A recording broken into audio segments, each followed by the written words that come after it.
एक छोटे से गांव में एक विधवा स्त्री रहती थी जिसका नाम सुमित्रा था। सुमित्रा न केवल अपने रूप और सौंदर्य के लिए प्रसिद्ध थी, बल्कि उसकी बुद्धिमानी और सज्जनता भी पूरे गांव में चर्चित थी। पति की मृत्यु के बाद उसने अपना जीवन ईश्वर की भक्ति और परोपकार में समर्पित कर दिया था। गांव में एक सिद्ध साधु का आगमन हुआ। साधु महाराज का नाम योगानंद था और उनके तप, ज्ञान और सिद्धियों की ख्याति दूर दूर तक फैली थी। लोग उनकी प्रवचन सुनने आते और उनके मार्गदर्शन से प्रेरणा लेते। सुमित्रा भी साधु के सत्संग में जाती और उनकी बातें बड़े ध्यान से सुनती।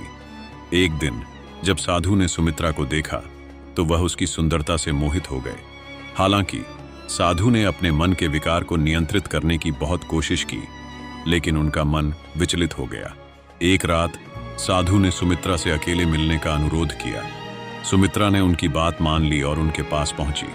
उसने मन की बात कह डाली, लेकिन सुमित्रा शांत रही। उसने मुस्कुराते हुए कहा, महाराज, आप जैसे तपस्वी व्यक्ति से यह आशा नहीं थी। आप दूसरों को मोह माया से मुक्त होने का ज्ञान देते हैं, लेकिन स्वयं इसमें फंस गए।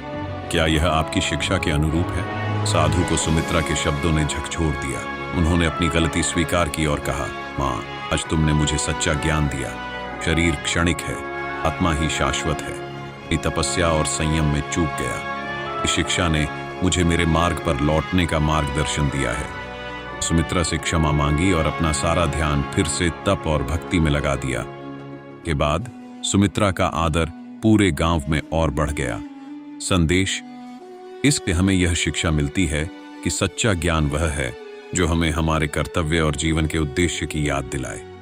जीवन से बचकर सच्चाई और आत्मा की ओर बढ़ना ही सच्चा धर्म है।